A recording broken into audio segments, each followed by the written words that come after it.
Good morning बच्चों, कैसे हो आप सब? जय हिंद, आप सभी का हार्दिक स्वागत है। क्या मेरी आवाज आ रही है आप सभी को? जी, जय श्री राम, जय Shri Ram. Good morning, Radhe Radhe. Good morning ji, good morning. जय महाकाल, जय महाकाल। गुड मॉर्निंग बच्चे।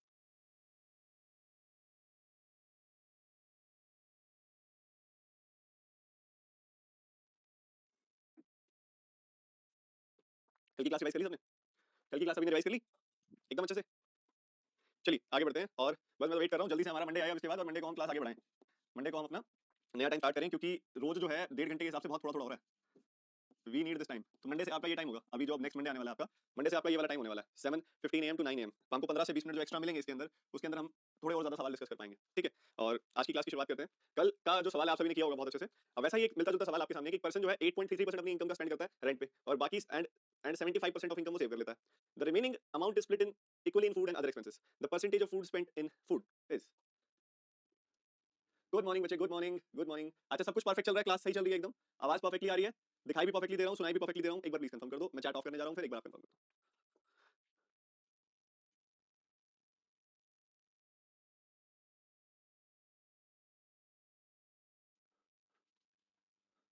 सब कुछ एकदम परफेक्ट? चलिए फिर इसका आंसर भी बता दीजिए। परफेक्ट तो है सारा कुछ, आपने बता दिया, आंसर भी बता दो।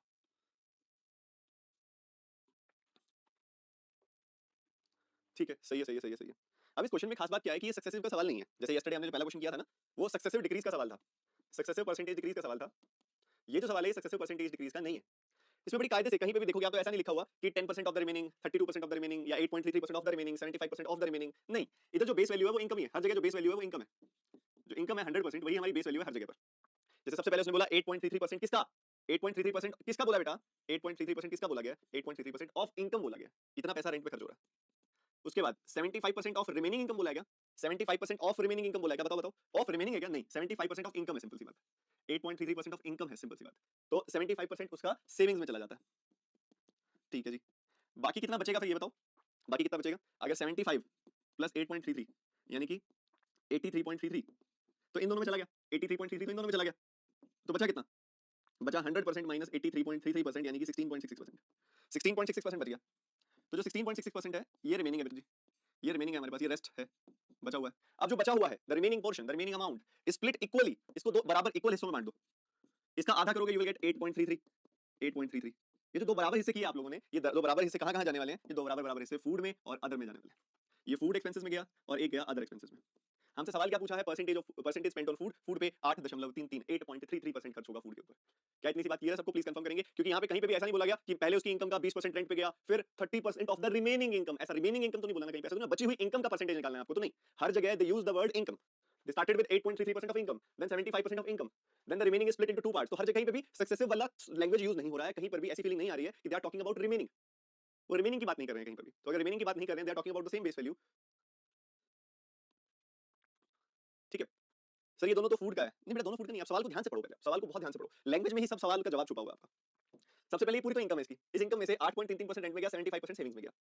तो 75 और 8.33 मिला के होता है 83.33। तो अगर ये दोनों को मैं 100% से घटाऊंगा, 100% में से इन दोनों को घटा दिया, तो मुझे मिला 16.66। 16.66 जो मिला, अभी बचा हुआ अमाउंट है, ये बचा हुआ अमाउंट है, ये रिमेनिंग अमाउंट है जिसकी बात हो रही है 16.66। इसको स्प्लिट कर दिया इक्वली, इसको स्प्लिट कर दिया इक्वली, इसको इक्वली स्प्लिट करूंगा तो 8.33 8.33 आएगा। और जो स्प्लिट कर रहा हूं मैं दो हेड्स में, दो हेड्स में जो मैं स्प्लिट कर रहा हूं उसमें से एक हेड है फूड, एक हेड है फूड और एक है अदर एक्सपेंस। अदर एक्सपेंस कुछ भी हो सकता है, कुछ भी अदर एक्सपेंस हो सकता है, उसको फूड में तो नहीं डालेंगे, वो कोई और अदर एक्सपेंस है। ठीक है, हमसे स्पेसिफिकली फूड पूछा, food is 8.33। Nisha divides her income monthly pay as follows: 26% on groceries, 18% on house rent, 15% on utilities, 17% on travel and other expenses. If she saves 18,000 at the end of the month, her monthly salary is। लगाओ, कोशिश करो, दिमाग पे जोर डालो, language खुद से समझने की कोशिश करो। जब तक खुद से समझ के गलती नहीं करोगे सवाल होगा नहीं, सीख नहीं पाओगे। खुद से समझो, कोई एक आध गलती करो, फिर सीखने में मजा आएगा। अटेम्प्ट करो, सवाल को कोशिश करो सॉल्व करने की।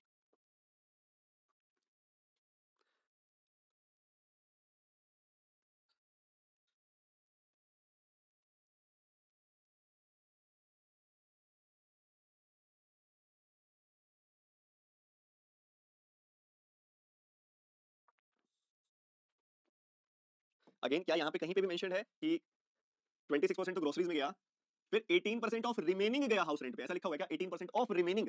नहीं, ऐसा तो कहीं लिखा हुआ है 18% ऑफ रिमेनिंग गया हाउस रेंट में। या कहीं ऐसा लिखा है कि 15% ऑफ रिमेनिंग गया यूटिलिटीज में? कहीं ऐसा लिखा हुआ है? या फिर कहीं ऐसा लिखा हुआ है कि 17% ऑफ रिमेनिंग गया ट्रैवल एक्सपेंसेस में? नहीं लिखा हुआ। They have written it directly, they have written it directly. तो इसका मतलब ये है कि they are talking about total income. They are talking about total income जो कि 100% है। अभी जो 100% इनकम है इसमें से एक हिस्सा जा रहा है ग्रोसरीज में,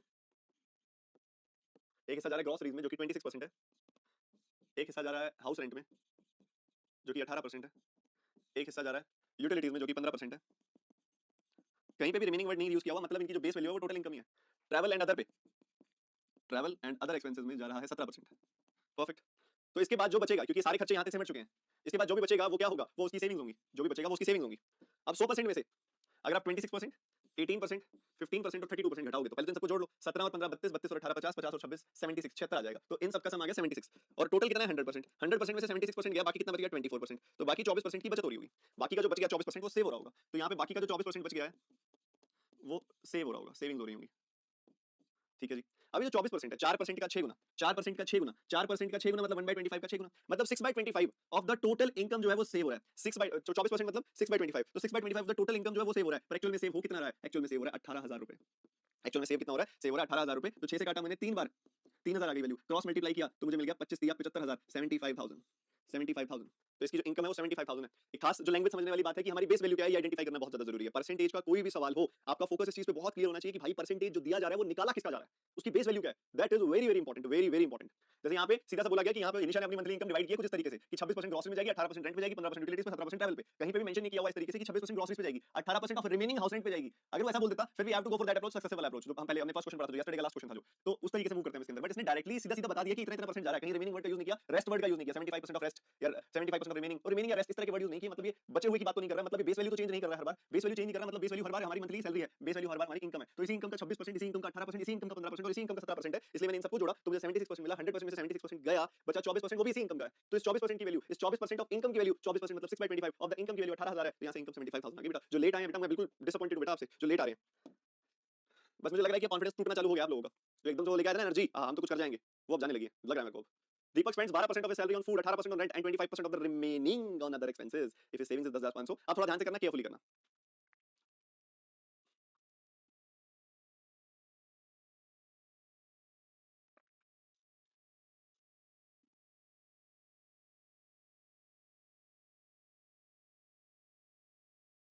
बड़ा इंपॉर्टेंट टाइप है बेटा ये, और मैं बड़ा स्टेप बाय स्टेप आपको बताऊंगा, ये वाली चीजें ना बड़ी काम की है।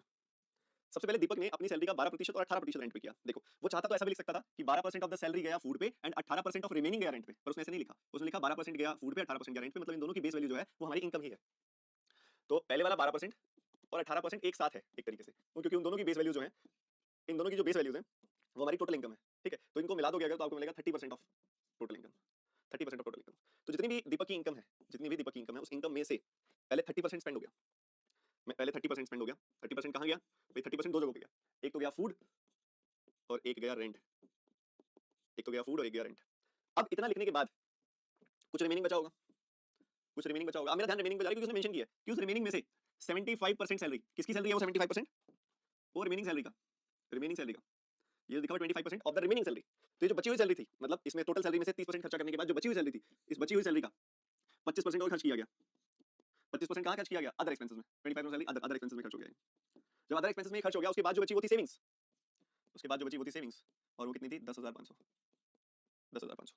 ऐसे इमेजिन करना था, जरूरी नहीं है कि आपको डिजाइन बनाना है, जरूरी नहीं है, but you have to imagine it like this. इस तरीके से आपको इमेजिन करना है कि सबसे पहले शुरुआत हुई कि दीपक ने प्राइमरली हमें क्या इन्फॉर्मेशन दी। दीपक की प्राइमरली इन्फॉर्मेशन ये थी कि उसने अपनी सैलरी का 12% खर्च कर दिया फूड पे और 18% खर्च कर दिया रेंट पे। ये 12% और 18% दोनों उसकी बेस सैलरी यानी कि बेस इनकम पे है, क्योंकि 12% ऑफ हिज सैलरी लिखा हुआ है, 12% ऑफ हिज सैलरी लिखा हुआ है, और उसके बाद जब 18% लिखा हुआ है तो 18% of remaining of rest of what is left ऐसा नहीं लिखा हुआ, सीधा लिखा हुआ 18% रेंट पे गया। तो ये 12% भी इनकम का ही है, बेस वैल्यू बेस सैलरी का ही है, जो ओरिजिनल सैलरी है टोटल सैलरी है उसकी, तो 12% भी उसी का ही है और 18% भी उसी का ही है। जब 12 और 18% दोनों उसी के ही है, उसकी बेस वैल्यू की है, तो उसको इकट्ठा लिया जा सकता है कि पहले उसने अपनी इनकम का 12 + 18 यानी कि 30% खर्च किया फूड और रेंट में, फिर जो बचा, जो रिमेनिंग था, उस रिमेनिंग जो बच गया, अब ये इतना 30% खर्चा करने के बाद जो बच गया, उस बचे हुए का 25%, उस बचे हुए का 25% अदर में खर्च हुआ और फिर जो बचा वो उसकी सेविंग्स थी। अब यहाँ पे हमारे पास दो सॉल्यूशंस निकल के आते हैं। पहला सॉल्यूशन भाई, जो भी उसकी इनकम थी पहले 30% से कम हो गई, 30% से कम हो गई मतलब 70% रह गई, 7/10 रह गई, या फिर 30% से कम हो गई 3/10 कम हो गई, तो 1 - 3/10 7/10 रह गई। तो किसी भी तरीके से ऑपरेट किया जा सकता है, या तो 30% कम हो गई 70% रह गई, 70% की फ्रैक्शन 7/10, या फिर 30% यानी कि 3/10 से कम हो गई, 3/10 से कम हो गई मतलब 1 - 3/10 7/10 टाइम्स हो गई। उसके बाद जो बची सैलरी वो कितनी है, क्योंकि 30% खर्च हो गई तो 70% बच गई, तो ये बची हुई सैलरी, ये जो वैल्यू आई है ना वो ये है, ये रिमेनिंग वैल्यू है, ये ब्रैकेट के अंदर है, ये रिमेनिंग वैल्यू है। अभी जो रिमेनिंग वैल्यू है, इस रिमेनिंग वैल्यू का 25% खर्च हो जाएगा।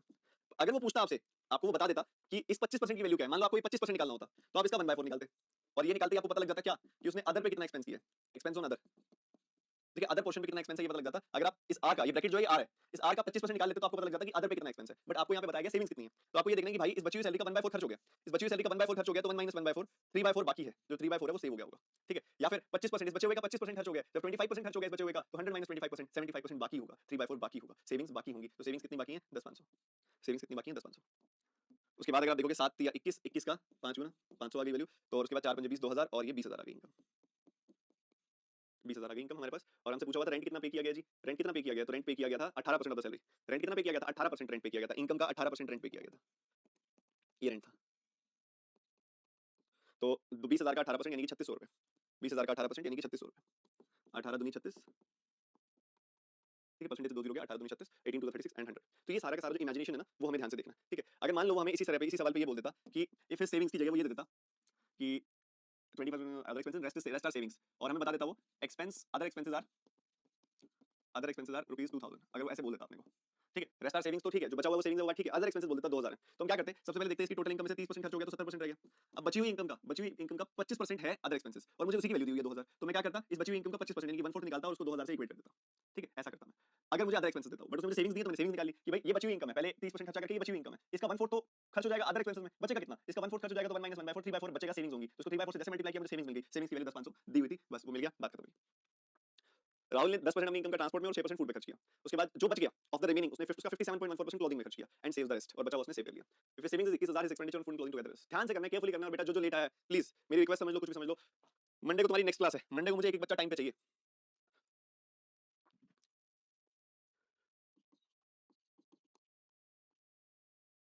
मिसिंग नंबर सीरीज के 150 क्वेश्चंस की फाइल दे चुका हूं तुम्हें मैं ऑलरेडी, उसको खत्म कर लेना बेटा। क्लास और खत्म करने से पहले अपनी क्लास रिवाइज कर लिया करो। देखो 10% और 6% खर्च हो गया तो मैं कह सकता हूं कि 16% खर्च हो गया, और जो 16% खर्च हुआ है ये दो जगहों पे हुआ है, ट्रांसपोर्ट एंड फूड। मैं लिख देता हूं आपकी इमेजिनेशन के लिए कि ये दो जगह पे खर्च हुआ है, ट्रांसपोर्ट एंड फूड। उसके बाद जो रिमेनिंग बचा, जो उसने मेंशन किया कि ये दो खर्चे हो जाने के बाद 10% और 6%, ये दो खर्चे हो गए, 16% का खर्चा, ये खर्चे हो जाने के बाद रिमेनिंग रिमेनिंग का 57.14%, ये इस इनकम में से 16% खर्च हो गया, ये रिमेनिंग बचा, इस रिमेनिंग का 57.14% जाएगा क्लोथिंग में, इसमें से 57.14% का खर्चा होगा और वो खर्चा होगा क्लोथिंग में, ठीक है जी। और उस खर्चा हो जाने के बाद जो भी बचेगा, जो भी होगा इसके बाद बचेगा वो होगी सेविंग्स, और वो कितनी है, वो है 21,000 रुपए, ठीक है। हमें बताना है कि फूड एंड क्लोथिंग टुगेदर पे कितना खर्चा हुआ है, फूड एंड क्लोथिंग टुगेदर पे कितना खर्चा हुआ है, तो बता देंगे, कोई दिक्कत नहीं है, ठीक है। इसके लिए पूरा स्ट्रक्चर बनाना पड़ेगा, बट पहले बेस वैल्यू निकालनी पड़ेगी हमें उसमें से।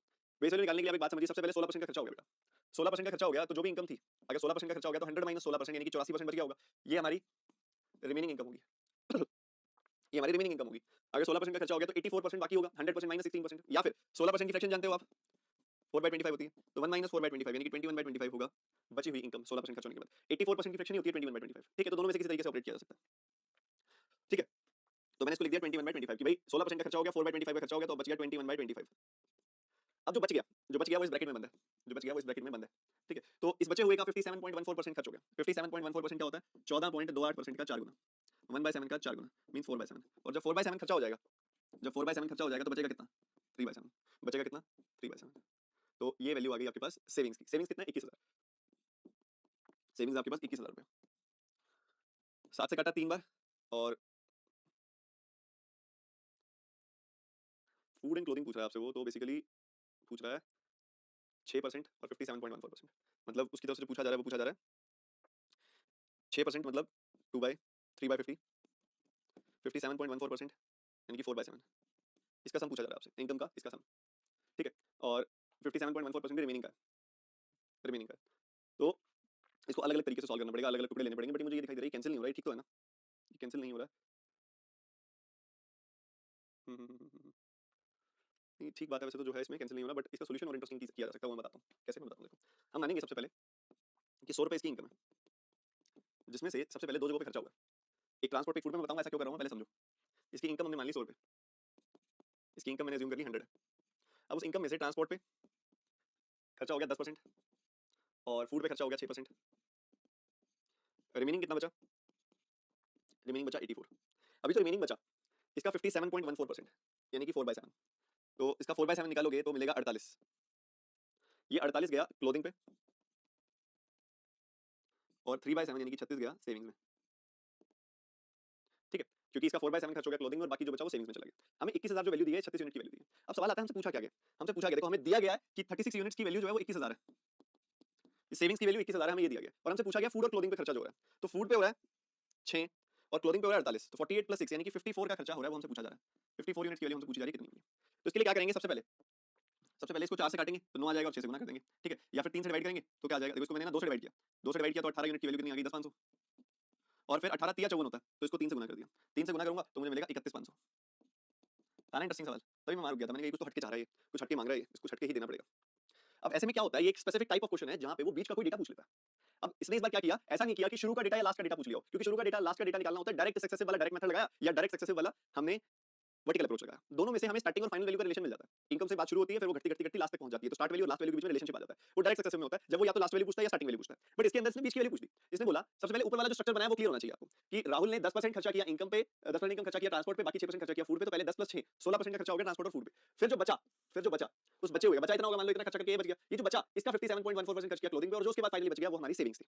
मैंने कहा एक बात समझो, 100 मान लेते हैं हमने क्या किया 100 यूनिट अज्यूम कर लिया कि 100 यूनिट हमारी इनकम है, एक पर्सन 100 यूनिट कमाता है, तो उसमें से 10% 6%, अब 100 मानने का भी पर्पस था क्योंकि 10% और 6% निकालना आसान था इसलिए मैंने 100 मान लिया था, ठीक है, 10% और 6% निकालना आसान था इसलिए मैंने 100 मान लिया था। कोई और ऐसा नंबर होता तो मैं देखता, जैसे हम यस्टरडे देख रहे थे ना कि यार क्या मानूं मैं, किसी नंबर से मल्टीप्लाई करूं क्या ताकि मेरे को परसेंटेज निकल जाए, तो मैं उस हिसाब से अपनी स्टार्टिंग वैल्यू मानता, अपनी बेस वैल्यू मानता। इधर मैंने अपनी इनकम को 100 माना, कारण था कि मैं 10% और 6% आराम से निकाल पाऊं, तो 10% निकाला 10 आया, 6% निकाला 6 आया, तो 10 और 6 का खर्चा हो गया ट्रांसपोर्ट और फूड में बचा 84। ये जो बचा हुआ था, ये जो रिमेनिंग था, इस रिमेनिंग 84 का 57.14% यानी कि 4/7, इसका 4/7 निकाला तो 48 आया, वो क्लोथिंग में गया और 84 में से 48 गया, बाकी 36 गया सेविंग्स में। हमें बताया गया कि सेविंग्स की जो वैल्यू है वो है 21,000, मतलब इस 36 यूनिट की वैल्यू हमें बता दी कि 21,000 है, इस 36 यूनिट की वैल्यू हमें बता दी कि 21,000 है। हमसे पूछा क्या है, हमसे पूछा फूड और क्लोथिंग पे कितना खर्चा होगा, फूड पे होगा 6, क्लोथिंग पे होगा 48, 6 एंड 48 यानी कि 54, हमसे 54 यूनिट्स की वैल्यू पूछ दी, इसकी वैल्यू बता दो।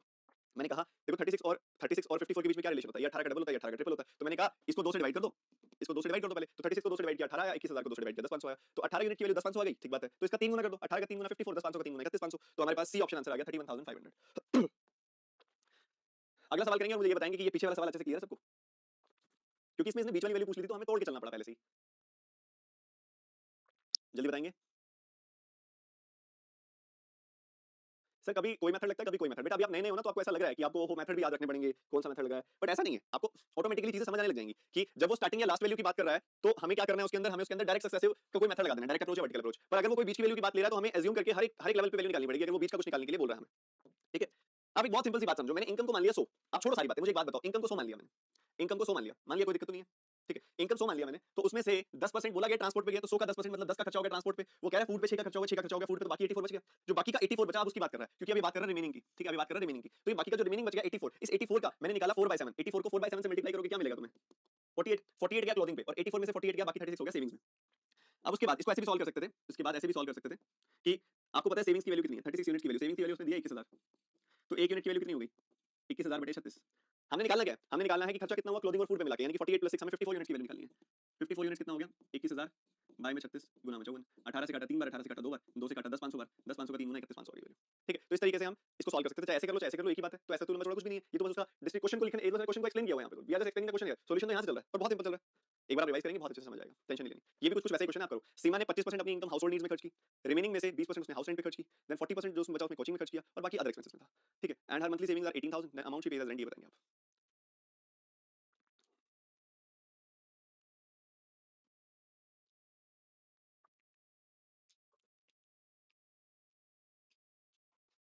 कीप इट सिंपल, अगर हम बहुत सिंपल रखें इसको, एक बात बताओ, मान लो उसकी इनकम 100 थी, इनकम 100 थी मान लो, तो 25% हाउस होल्ड नीड्स में गया, हाउस होल्ड नीड्स 25% गया, ठीक है, 25% हाउस होल्ड नीड्स में गया। उसके बाद कहता है फ्रॉम द रिमेनिंग अमाउंट, जो रिमेनिंग बच गया, रिमेनिंग कितना बचा उसके बाद,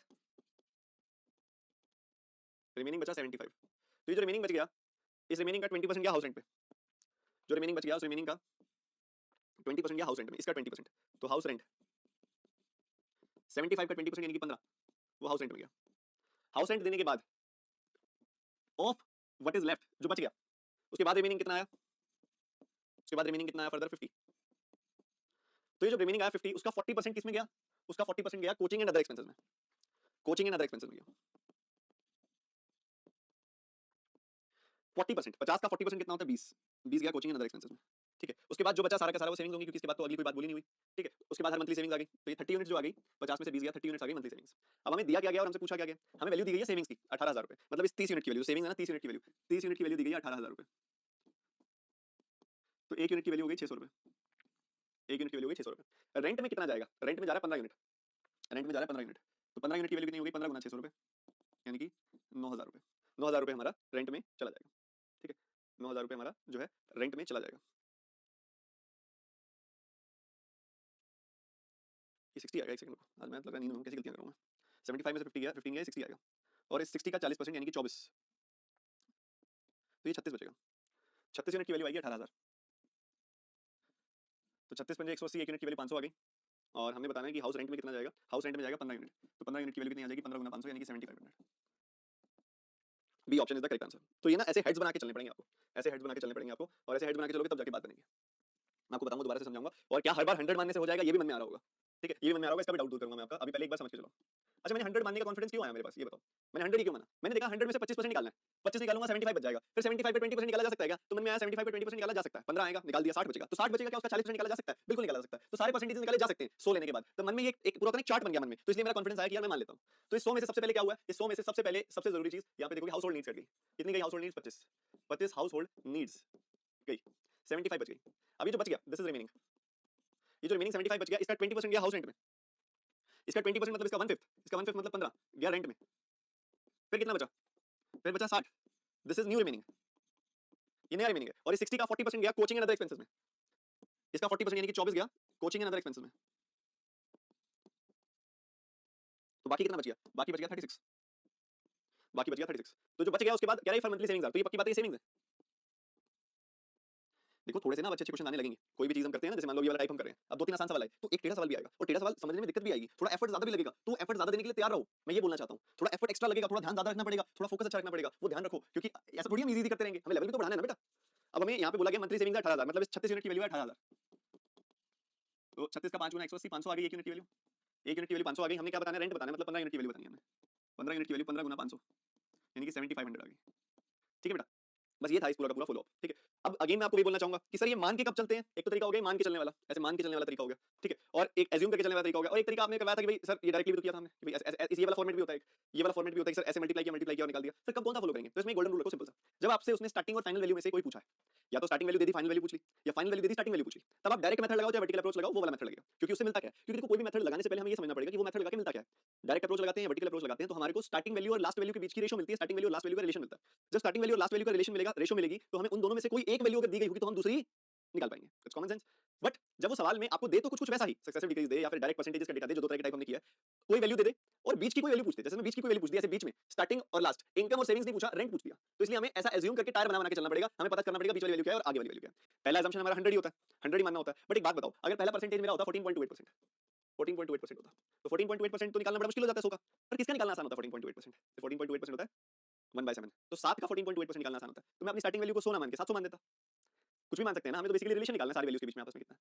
ठीक है, तो अभी तो मैं धीरे धीरे चीज समझ में आएगी, मैं एक बार फिर ये दोबारा बता देता हूं, हमने स्टार्टिंग वैल्यू 100 मानी, 100 का 25% यानी कि 25 हाउस होल्ड नीड्स में गया, बचा 75, तो जो बच गया उस बचे हुए का जो बच गया उस बचे हुए का 20% यानी कि इसका 1/5 यानी कि 15 गया रेंट में, तो बचा 60, इस 60 का जो बच गया इस बचे हुए का 40% यानी कि 24 गया कोचिंग एंड अदर में, और उसके बाद जो बच गया 36 वो सेविंग्स है, तो सेविंग्स की वैल्यू हमें 18,000 दी हुई है, तो 36 यूनिट मतलब 18,000, एक यूनिट मतलब 500, तो रेंट मतलब 15 यूनिट, 15 यूनिट मतलब 15 गुना 500 यानी कि 7500। अजय ने 1/6 अपनी इनकम फूड में खर्च की from the remaining amount 20% travelling में, then 33.33% of the remaining amount on education, his total expenditure is 19,200, find his total income, carefully carefully.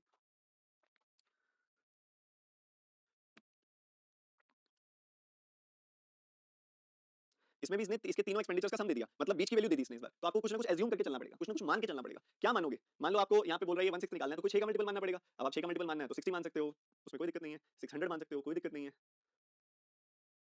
पर मेरे हिसाब से 60 मानने से भी बात बन जाएगी।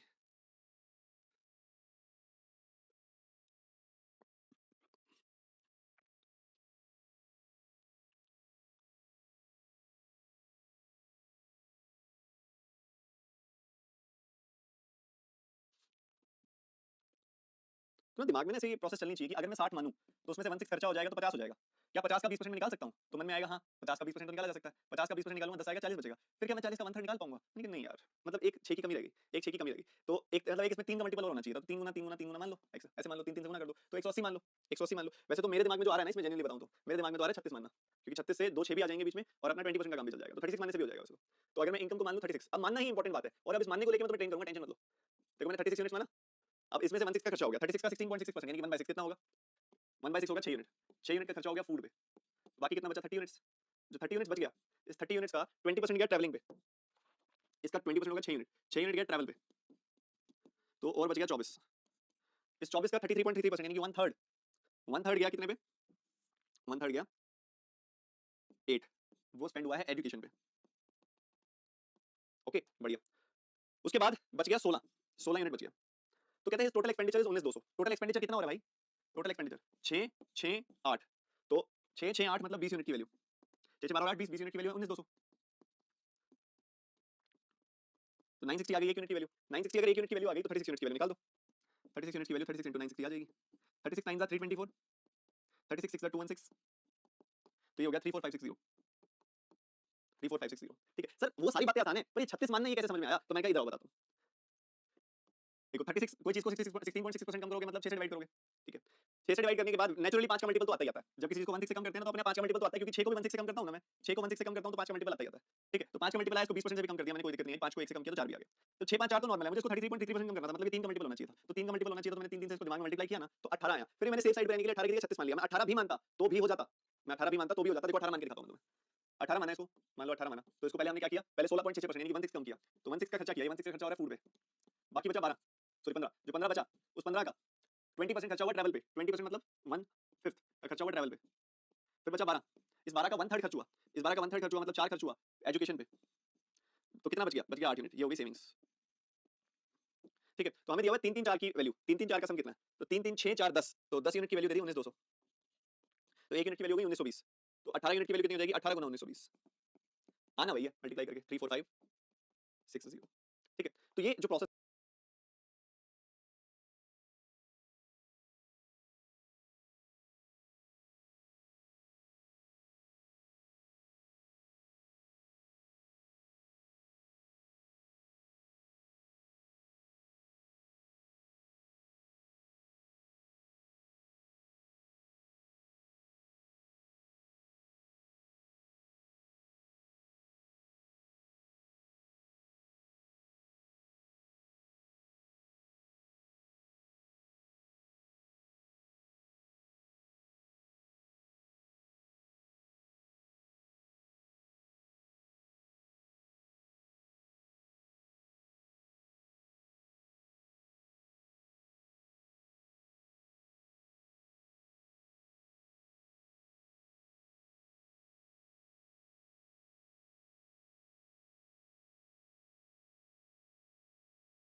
देखो ये हमारा फूड पे जा रहा है, ये क्लोथ्स पे जा रहा है और ये एजुकेशन पे जा रहा है। तो इस 7x की वैल्यू कहता है वो कि 7x की वैल्यू 28,000 रुपए बेटा। तो x की वैल्यू आ गई 4,000 रुपए, x की वैल्यू 4,000 रुपए आ गई। हमने निकालना है difference between cloth and education. Cloth and education के बीच का डिफरेंस निकालना है, मतलब इन दोनों वैल्यूज के बीच का डिफरेंस निकालना है। इन दोनों वैल्यूज के बीच का डिफरेंस भी 7x ही देख पा रहा हूं मैं। तो 7x की वैल्यू तो 28,000 आई थी, तो 7x मतलब 28,000 वैल्यू ही आनी है। 28,000 मतलब ए ऑप्शन। अब समझ में आया कि वैल्यू मानी कैसे मैंने, 48x माना कैसे मैंने, वो समझना बहुत ज्यादा जरूरी है। Primary assumption is very very important कि क्या मानते हो आप, ताकि आपका सॉल्यूशन सिंपल और आसान हो जाए, कैलकुलेशन इजी हो जाए आपकी। क्लियर? क्लियर और नॉट? प्लीज क्लियर बताएंगे, मैं रिपीट करने को तैयार हूं, ये इंपॉर्टेंट चीज है, ये बड़ी इंपॉर्टेंट चीज है, ये समझना बड़ा इंपॉर्टेंट है। मैं दोबारा बताता हूं, प्लीज फोकस रखें और कृपया करके एक छोटी सी बात और मेरी समझें कि जो नए बच्चे सब्सक्रिप्शन लेते हैं ना, वो सीधा लेटेस्ट क्लास में जाने की कोशिश करते हैं। क्या करते हैं, मान लो किसी बच्चे ने कल सब्सक्रिप्शन ली, तो उसका मन करेगा कि आज जो लाइव क्लास चल रही है मैं वो अटेंड करूं, बेटा समझ नहीं आएगी, समझ नहीं आएगी। आपको शुरू से शुरू करना है, आपको फर्स्ट क्लास से शुरू करना है, बिल्कुल फर्स्ट क्लास से, तभी आप कोर्स को समझ पाओगे, नहीं तो कुछ समझ नहीं पाओगे। वैदिक मैथ्स पढ़ो, सिंप्लीफिकेशन पढ़ो, एटलीस्ट परसेंटेज की तो फर्स्ट क्लास से शुरू करो। तो मीरा अपनी इनकम का 12.5% खर्च करती है, सुनो ध्यान से, 1/8 खर्च करती है। तो मान लो मीरा की इनकम 8 है स्टार्टिंग में, मैंने मान लिया कि मीरा की जो स्टार्टिंग में इनकम 8 है, 8 का 12.5% कितना होता है, 1 खर्च कर दिया, 7 बच गया उसके पास। अब मुझे क्या करना है, इस 7 का 50% खर्च करना है, इस 7 का 50% खर्च करना है, 50% मींस 1/2। तो इसको देखो, हमारी कैलकुलेशन इजी बनाने के लिए इसको 2 का मल्टीपल होना चाहिए ना, ताकि मैं इसका 1/2 आराम से निकाल सकूं। भाई अगर ये 2 का मल्टीपल होगा तो मेरे लिए आसान होगा ना इसका आधा निकालना। इसका 50% मींस 1/2 होता है। भाई इसका 1/2 निकालना कब आसान होगा, जब ये 2 का मल्टीपल होगा। तो इसका मैंने डबल कर दिया, इसका डबल किया, तो इसका भी डबल करो, ठीक है। इसी का ही 1/3 निकालने के लिए भी कह रहा है वो। अब ये 14 बन गया, 14 का 1/3 कैसे निकालूं मैं, 14 का 1/3 तो फ्रैक्शन में जाएगा, मेरी कैलकुलेशन कॉम्प्लिकेट करेगा। तो ये 14 है, इसको 3 का मल्टीपल बनाना बड़ा जरूरी है, ताकि मैं 1/3 निकाल सकूं। तो 3 से और गुना कर दिया, इसको 3 से किया तो इसको भी 3 से करो। तो इससे क्या निष्कर्ष निकला, इससे ये निष्कर्ष निकला कि 8 दूनी 16 3 48, मेरी इनिशियल इनकम माननी पड़ेगी मुझे 48। और ये मानना देखो, 8 भी हम नहीं माना था, 48 भी हम ही मान रहे हैं, मानने में कोई प्रॉब्लम नहीं है, मान रहे हो आप। मानना एज्यूम करना उस हिसाब से होता है जिससे हमारा सॉल्यूशन इजी हो जाए। पर्पस समझो, मानने का पर्पस ये कि हमारा सॉल्यूशन इजी हो जाए। तो इसलिए मैं ऐसा नंबर मान रहा हूं ताकि सॉल्यूशन इजी हो जाए। अब ये वाला जो पूरा प्रोसेस है ना, ये दिमाग में चलता है, अभी टाइम लगेगा, लगाओ धीरे धीरे, दिमाग इसको उठाने लग जाएगा, दिमाग में सॉल्व करने लग जाएगा इसको। तो हमारी इनकम होगी 48x। पहले बताओ इनकम 48x क्लियर है या नहीं, फिर मैं आगे बढ़ूंगा, नहीं तो ऐसे आगे बढ़ने का कोई फायदा नहीं है। इनकम को 48 क्यों माना मैंने, 48 का मल्टीपल क्यों माना, ये पहले क्लियर कर लो। अब कई बच्चे बोलेंगे मैंने 240 माना, तो फिर 48 का मल्टीपल है 240, क्या दिक्कत है। मैं तो बहुत डायरेक्ट और सिंपल और मिनिमल मानने की कोशिश करता हूं, तो कोई बात नहीं, बच्चे शुरू में 240 भी मान रहे हैं तो कोई प्रॉब्लम नहीं है। 240 48 का तो एक मल्टीपल है।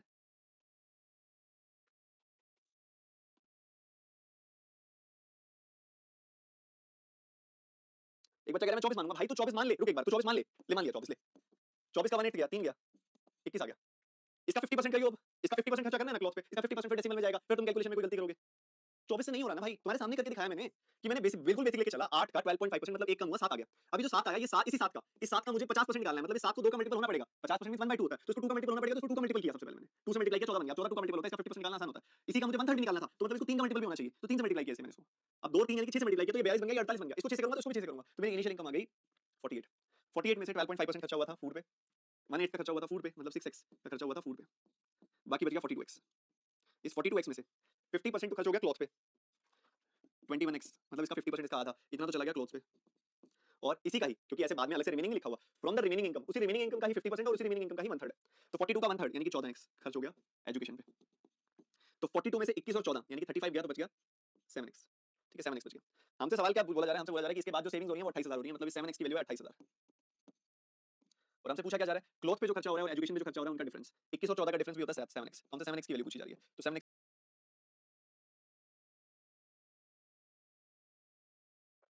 Sneha planned to donate 15% of her monthly income to a charity. On the donation day, she donated 8,400, which was 70% of what she had planned earlier. What is the 28% of her monthly income? Easy सा question है, जल्दी बताओ। Giving you 30 seconds to give it a try.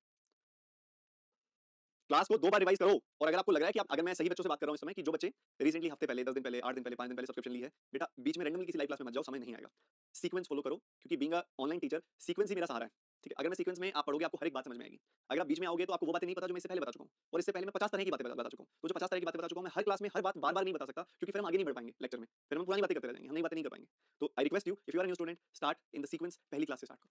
ठीक है, और आप वैदिक maths पढ़ो, सिंप्लीफिकेशन पढ़ो, या एटलीस्ट परसेंटेज क्लास 1 से स्टार्ट करो, परसेंटेज बेसिक से स्टार्ट करो।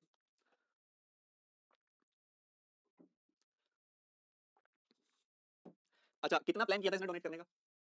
उसने अपनी इनकम का 15% यानी कि 3/20 ये प्लान किया था कि मैं ये डोनेट करूंगी। ठीक है, क्या प्लान किया था, ये इसका प्लान था, दिस वाज प्लान, ये डोनेशन प्लान हुई थी कि देंगे हम। ठीक है, तो 15% मतलब 3/20 होता है, तो अपनी इनकम का 3/20 अपनी इनकम का 3/20 प्लान हुआ था कि डोनेट किया जाएगा। अब जितना प्लान हुआ था on the donation day, she donated for 8400 rupees, which was 70% of what she had planned earlier. जो उसने सोचा था कि मैं इतना तो डोनेट करूंगी, उतना नहीं किया उसने, उसका 70% ही डोनेट किया बस। प्लान्ड का 70% यानी कि प्लान्ड का 7/10 ही डोनेट किया उसने बस। तो ये आ गई वो वैल्यू जो डोनेट हुई है, और क्वेश्चन में दिया गया कि डोनेट हुआ कितना, डोनेट हुआ है 8400। तो इसको सिंप्लीफाई करेंगे, 7 या 21, 21 का 400 बार कट गया, 4 दूनी 8, 800, 80,000 आ गई उसकी इनकम। उसकी इनकम आ गई 80,000, 80,000 उसकी इनकम आ गई। हमें क्या करना है, 28% ऑफ 80,000 निकालना है। ठीक है, परसेंटेज से 2 0 गया, 28 का 8 गुना कितना हो जाएगा, 224, 22,400, 22,400 रुपये हो गई वैल्यू। ठीक है, 22,400 रुपये हो गई वैल्यू। ये तो बहुत ईजी क्वेश्चन था और एक नया टाइप है, पिछले वाले टाइप से अलग एक नया टाइप है। समझिएगा ध्यान से बेटा जी। सबसे पहली बात हो रही है प्लान्ड डोनेशन की। प्लान कितनी हुई थी बात, ये प्लान हुआ था कि जितनी भी उसकी इनकम है उसका 15% यानी कि 3/20 डोनेट किया जाएगा, 3/20 डोनेट किया जाएगा। तो इनकम का 3/20 डोनेट करने का फाइनल हुआ था। जितना प्लान हुआ था उसका 70% ही डोनेट हो पाया, 70% of what she had planned earlier. तो ये प्लान था, इसका 70% ही डोनेट हो पाया, मतलब इतनी डोनेशन हुई है। डोनेशन कितनी हुई है, 8400 की। तो इसको इससे इक्वेट किया, सिंप्लीफाई किया, इनकम आ गई 80,000 और जो भी इनकम आई उसकी उसका 28% निकालना था, 80,000 का 28% 22,400। लो एक स्टैंडर्ड सा क्वेश्चन है, बहुत बार कर लिया ये वाला, तो जल्दी बताओ 26.66% क्या होता है, 4/15 होता है।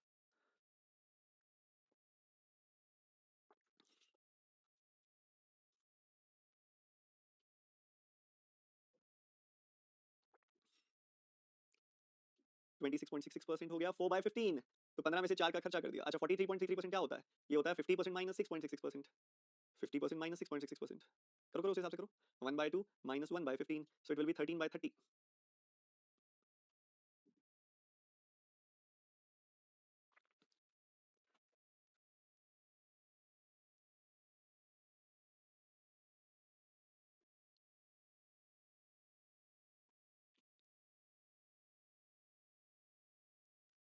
आप यही गड़बड़ करते हो, इस सवाल में कुछ भी नहीं था, सिर्फ दिखने में लेंदी था।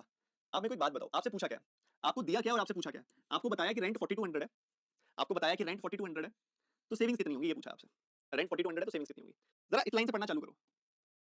फ्रॉम द रिमेनिंग इनकम, मान लो रिमेनिंग इनकम है आर, रिमेनिंग इनकम है आर, तो कहता है फ्रॉम द रिमेनिंग इनकम, जो भी रिमेनिंग इनकम होगी उसका 40% गया हाउस रेंट में। मतलब अगर मैं 40% निकाल दूं इसका, तो यहाँ रिमेनिंग इनकम का 40% निकाल दूंगा तो हाउस रेंट आ जाएगा, हाउस रेंट आ गया। ठीक है, हाउस रेंट आ गया। तो अगर 60%, सॉरी 60% जो है हाउस रेंट है, 60% अगर हाउस रेंट आ गया, 60% of the remaining income, 60% of the remaining income gives you house rent. और वहीं दूसरी तरफ जो भी बचेगा वो है सेविंग्स। 60% ऑफ द रिमेनिंग के बाद कितना बच गया, 40% ऑफ द रिमेनिंग, तो ये क्या हो गया, ये हो गया सेविंग्स। इन दोनों की रेशियो निकालो आपस में, रेशियो निकालोगे, रिमेनिंग से रिमेनिंग घट गया, 0 से 0 ये आ गया, 3:2 की रेशियो। मतलब हाउस रेंट और सेविंग्स की रेशियो आ गई 3:2। कहता है रेंट 7200 है, तो इस 3 यूनिट की वैल्यू आ गई 7200 रुपए, तो 1 यूनिट की वैल्यू आ गई 2400 रुपए, 2 यूनिट की वैल्यू आ गई 2 गुना 2400 रुपए, यानी कि 4800 रुपीस, 4800 रुपए। ये आ गया, ऊपर वाले का कोई यूज ही नहीं था, इररिलेवेंट था वो, हमारी जो चीज पूछी गई है ना उससे इसका कोई काम नहीं था, ये सिर्फ और सिर्फ एक्स्ट्रा इन्फॉर्मेशन थी, सिर्फ एक्स्ट्रा इन्फॉर्मेशन थी, हमारे काम का कुछ भी नहीं था इसके अंदर ऊपर वाला। मैं तुम्हें दोबारा इसका एक असली मतलब समझाता हूं ताकि आप समझ पाओ। उसने बोला कि, सुनना प्लीज ध्यान से, उसने बोला कि नवीन अपनी इनकम का इतना प्रतिशत खर्चा कर देता है शेयर्स में, ठीक है, फिर जो और उसमें से 43.33% खर्चा कर देता है कोचिंग फीस में, ठीक है, कर दिया ना। फिर जो बचा, ये सब खर्चा करने के बाद जो पैसा बचता है, उस बचे हुए का 60% हाउस रेंट में जाता है, और जो बच जाता है उसके बाद देखो, रिमेनिंग का 60% खर्च करने के बाद रिमेनिंग का 40% ही तो बचेगा, रिमेनिंग का 60% खर्च करने के बाद रिमेनिंग का 40% ही तो बचेगा, तो जो बच जाता है वो सेविंग हो जाती है। तो ये हाउस रेंट में गया, ये सेविंग्स में गया, रेशियो आ गई दोनों की 3:2, तो इस 3 यूनिट की वैल्यू 7200, 1 यूनिट की वैल्यू 2400 और 2 यूनिट की वैल्यू 2 गुना 2400, 4800 रुपए आ गए। हुआ ना यूरेका मूवमेंट। तो सवाल को पढ़ना बहुत जरूरी है, अच्छे से पढ़ना बहुत जरूरी है। नवीन sets aside 20% of the monthly income in a savings plan. From the remaining income, he spends 25% on house rent and a total of 16,800 on food and travel together. After all these expenses, he is left with 9,600 rupees. The amount he deposits in the savings plan is.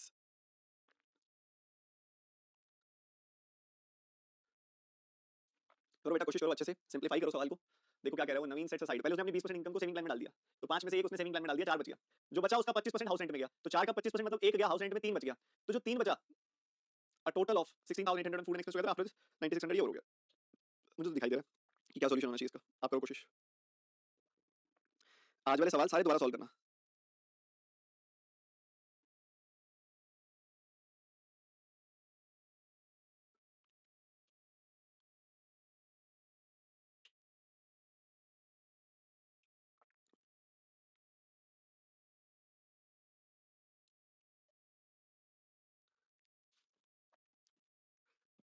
देखो बहुत basic से start किया मैंने, 20% का मतलब होता है 1/5। तो मैंने माना कि मेरी जो इनकम है वो 5x है, इस 5x में से 20% मैंने सेविंग्स प्लान में डाल दिया, 20% मैंने सेविंग्स प्लान में डाल दिया, तो बचा कितना, 4x। अब जो ये 4x बचा, इसको मैं क्या बोलूंगा, रिमेनिंग इनकम। इस रिमेनिंग इनकम का 25% गया हाउस रेंट में, इस 4x का 25% कितना होता है, x, वो गया हाउस रेंट में, वो गया हाउस रेंट में। उसके बाद कितना बचा, उसके बाद बचा 3x। जो ये 3x बचा उसके बाद की बात हुई, फिर कहता है चलो ये तो आपके पास बच गया था, बच तो गया था, फिर उसमें से कहता है कि 16,800 रुपए फूड एंड ट्रैवल पे गए और इसके बाद जो expenses he is left with वो है 9600। तो अपने पास यहाँ पे 3x बचे थे बेटा, इस 3x में से 16,800 रुपए गए फूड और ट्रैवल में और उसके बाद हमारे पास जो बचे वो थे 9600। अगर इनको जोड़ोगे तो तुम्हें दिखाई देगा कि 24,000 और 1400 तो 25,400 रुपए आ गए। 3x की वैल्यू आ रही है 25,400। The amount he deposited in the savings plan ये आपने बताना है।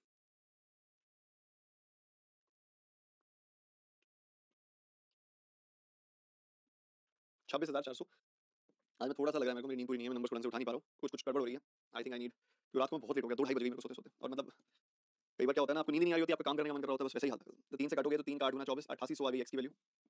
हमसे क्या पूछा जा रहा है, हमसे क्या पूछा जा रहा है, सेविंग्स प्लान में कितना पैसा डाला था, सेविंग प्लान में उसने एक्स डाला था, एक्स की वैल्यू 8800 आ चुकी है तुम्हारे पास, तो एक्स की वैल्यू 8800 आ चुकी है, तो सेविंग प्लान में उसने 8800 डाला था। तो मैंने इसमें देखो कुछ मानना पड़ता, कुछ मल्टीप्लाई करना पड़ता, तो भी मैं करता, बट यहाँ जरूरत नहीं पड़ी, जरूरत नहीं पड़ी यहाँ पे। जैसे मैंने प्राइमरी मेरी वैल्यू मान ली 5 का मल्टीपल, 5 का मल्टीपल मान लिया, क्योंकि 20% निकालना था, इसमें मैंने 5 मान लिया, तो 5 में से 1 गया सेविंग्स प्लान में, 4 बच गया, फिर जो बचा उसका 25% कह रहा है, वो 4 का 25% अगेन 1 हो गया, तो बच गया 3।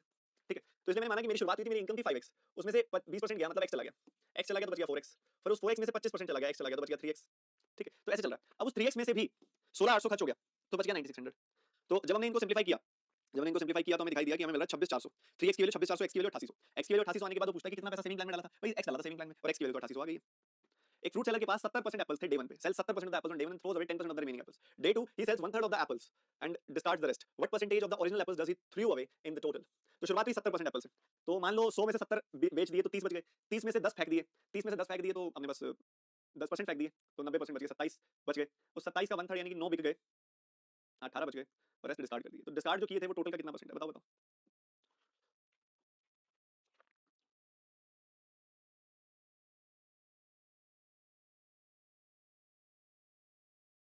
0 सिंपल सा ही सवाल है, कुछ है नहीं इसमें ऐसा।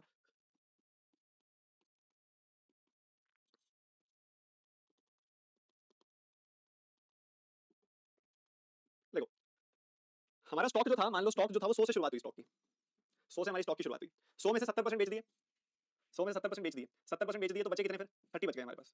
अब जो 30 बच गए थे 70 बेच देने के बाद हमारे पास 30 बच गए थे, 30 जो बच गए थे उसमें से कहता है 10% डिस्कार्ड कर दिए, 10% डिस्कार्ड कर दिए मतलब 3 डिस्कार्ड कर दिए, तो 27 बच गए। तो अगले दिन का हमारा स्टॉक जो है 27 है। अब 27 जो लेके आए उसका 1/3 बेच दिए, 27 का 1/3 यानी कि हमने 9 बेच दिए, 9 बेच दिए तो हमारे पास बचे 18। अगले दिन कहता है बाकी बचे हुए सारे डिस्कार्ड कर दिए और 0 बचे हमारे पास। तो कुल मिला के डिस्कार्ड कितने किए हैं, 18 और 3 मिला के 21 डिस्कार्ड किए हैं आउट ऑफ 100, 21 डिस्कार्ड किए आउट ऑफ 100 मतलब 21% डिस्कार्ड कर दिए। D option is the correct answer. That was pretty basic question, बहुत ही सिंपल सा सवाल था और बहुत इजीली सॉल्व भी हो गया। स्टार्टिंग में 100 मानने का पर्पस क्लियर होगा तुम्हें, क्योंकि 70% से शुरुआत कर रहा था, ठीक है 70% मुझे कंफर्टेबल है, ठीक है 100 का 70% निकालना आसान है, आगे भी परसेंटेज थी इसलिए मैंने 10 नहीं माना 100 मान लिया। तो डे 1 पे जो हमारा स्टॉक था उसको मैंने 100 मान लिया कि डे 1 पे जो हम आए थे 100 का स्टॉक लेके आए थे, 100 के स्टॉक में से 70 बेच दिए गए, तो 30 हमारे पास लेफ्ट थे, और 30 जो लेफ्ट थे उसका 10% डिस्कार्ड कर दिया मतलब 3 डिस्कार्ड कर दिया, तो 27 और बच गए, 30 में से 3 गया 27 बच गए। डे 2 पे हम स्टॉक जो लेकर आए थे वो 27 का लेकर आए थे, 27 का 1/3 यानी कि 9 9 हमने बेच दिए, 9 बेच दिए तो 18 हमारे पास बाकी थे, 18 जो बाकी थे वो 18 के 18 डिस्कार्ड कर दिया और हमारे पास 0 बाकी है। तो 18 और 3 कुल मिला के 21 हमने डिस्कार्ड कर दिए, 21 फेंक दिए, और जो 21 हमने फेंक दिए वो हमारे कुल स्टॉक का कितना प्रतिशत होंगे, वो हमारे कुल स्टॉक का 21% होंगे, 21%। The percentage of original apples does he throw away in total, तो टोटल जो है 3 और 18 21 फेंक दिया out of 100। Ravi had some money spent K on Monday, K plus 300 on Tuesday and the remaining 900 on Wednesday. If Monday spending is 20% of the total money, then Tuesday spending was what percentage of the total money? Please कोशिश करेंगे अच्छे से करने की इसको, अच्छे से एक अच्छी सी कोशिश हो जाए, घबराना नहीं है, बड़ी बड़ी ही पेशेंस के साथ कोशिश करनी है।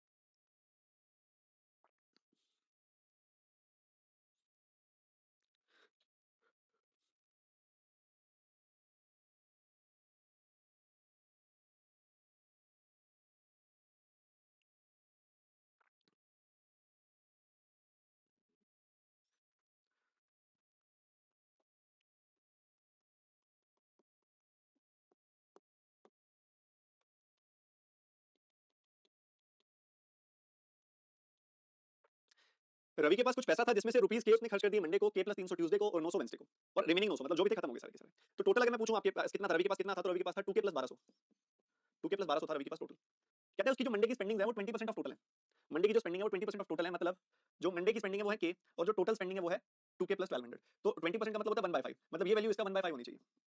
क्रॉस मल्टीप्लाई किया, 5k is equal to 2k plus 1200, 3k is equal to 1200, तो k is equal to 400, k is equal to 400। तो हमें ये दिखाई दे रहा है कि k की वैल्यू आ गई 400, तो ये 400 हो गया, 400 प्लस 300 700 और आगे 900, कुल मिला के 2000 रुपए हो गए, 400 700 1100 और 900 2000 रुपए हो गए।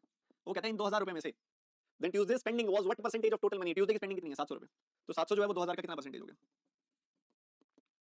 35%, 35%। इजी था, सब बच्चे कर पाए, बहुत सिंपल सी बात थी। मंडे ट्यूसडे वेंसडे, सुनिएगा please, Monday Tuesday Wednesday, Monday को के रुपीस खर्चे, ट्यूसडे को के प्लस 300 खर्चे, वेंसडे को 900 रुपए खर्चे, तो टोटल तीनों का सम किया तो पता चला कि 2k प्लस 1200 रुपए आए हैं।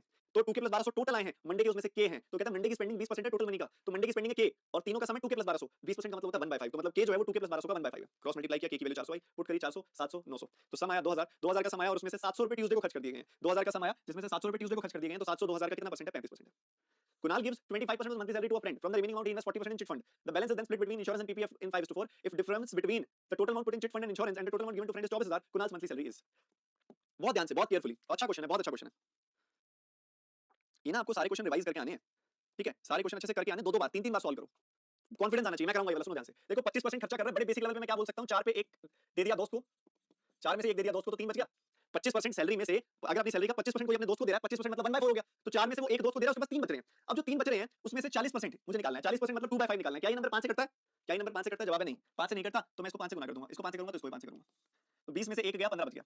और 15 में से फर्दर 40% गया, 15 का 40% कितना होता है बेटा? 15 का 40% कितना होता है? 6, तो 15 में से 6 गया, 9 बच गया। कहते हैं द बैलेंस, ये 9 हमारे पास बैलेंस है, उसको 5:4 की रेशियो में स्प्लिट करना है। मैंने कहा ठीक है, 9 को मैं 5:4 की रेशियो में स्प्लिट कर सकता हूं, 9 को 5:4 की रेशियो में स्प्लिट करूंगा तो 5 और 4 आ जाएगी वैल्यू, ठीक है? तो मैंने कहा बहुत बढ़िया, शुरुआत फिर 20x से की जानी चाहिए। शुरुआत जो है 20x से की जानी चाहिए। 20x जो हमारा दोस्त है, हमारे पास जो हमारा मेन पर्सन है, हीरो ऑफ द स्टोरी है, जो हीरो ऑफ द क्वेश्चन है, उसकी इनकम मैंने मान ली 20, क्योंकि उसी हिसाब से भी हमने चेक किया 20x। इसमें से उसने अपने दोस्त को दिया 25%, 1/4 यानी कि 5x अपने दोस्त को दे दिया। अब इसमें से उसने 5x अपने दोस्त को दे दिया, फ्रेंड को दे दिया। बचा कितना? बचा 15x। इस 15x में से उसने 40% चिट फंड में डाला। 40% कितना होगा इसका? इसका 15 का 40%, 15 का 2/5 कितना होगा? 6। 6x उसने डाला चिट फंड में। बचा कितना उसके पास? 9x। अब इस 9x को उसने दो हिस्सों में बांटा, insurance plan and PPF. Insurance plan and PPF दो हिस्सों में बांटा इसने इसको, इंश्योरेंस एंड पीपीएफ। किस रेशियो में बांटा? किस रेशियो में बांटा? 5:4 की रेशियो में बांटा। तो 5 + 4, 5 + 4 कितना होता है बेटा जी? 5 + 4 कितना होता है बेटा जी? 5 + 4 होता है 9 यूनिट्स। तो 9 यूनिट्स की वैल्यू आ गई 9x, तो 1 यूनिट की वैल्यू आ गई x, 1 यूनिट की वैल्यू आ गई x, तो 5 यूनिट की वैल्यू आ गई 5x, 4 यूनिट्स की वैल्यू आ गई 4 × x यानी कि 4x। सवाल क्या है? सवाल है टोटल मनी। हमने दो चीजों के बीच में डिफरेंस निकालना। पहली चीज क्या है? जितना भी पैसा चिट फंड में गया वो प्लस इंश्योरेंस। तो चिट फंड में गया 6x, इंश्योरेंस है 5x, 6x 5x, 6x 5x, तो 6x एंड 5x हो गया 11x। दूसरी वैल्यू क्या है? And the amount given to his friend, friend को कितना दिया गया? 5x। तो इन दोनों वैल्यूज के बीच में डिफरेंस कितना है? 6x। वो कह रहे डिफरेंस है 24,000, मतलब 6x की वैल्यू होगी 24,000। 6 से काटा, 6 का 4,000 बार कट गया, 6 का 4,000 बार कट गया, तो उसके बाद कुणाल की सैलरी पूछ रहा है, कुणाल की सैलरी आई थी 20x, 20x की वैल्यू निकाल लो, x की वैल्यू कितनी आई? 4,000, तो 20x की वैल्यू आई 20 × 4,000 यानी कि 80,000, 80,000 वैल्यू आ गई, 20 × 4,000 80,000 आ गया। अब कई बच्चे बोलेंगे सर मैंने 20x की जगह 100x माना था, मैंने कहा उससे भी हो जाएगा, कोई दिक्कत नहीं है, मानो हो रहा है ना, सॉल्व हो रहा है, कोई दिक्कत नहीं है। 100x माना आपने, 100 में से 25 गया 75 आया, 75 का 40% भी निकाला जा सकता था, 30x बच गया 45x, 45x को 5:4 में ब्रेक किया जा सकता था, मैंने कहा कोई दिक्कत नहीं है, 100 मानने वाले भी बिल्कुल सही है, बिल्कुल करेक्ट है। आज का लास्ट क्वेश्चन करेंगे बेटा। अमन स्पेंड्स 12% अपनी सैलरी का रेंट पे, बचे हुए अमाउंट का 25% उसने कम्यूटिंग में खर्च किया, कम्यूटिंग का मतलब होता है आना जाना, ठीक है? Then 30% of the balance is on food. After that, he pays 75% on bill. Find it 8250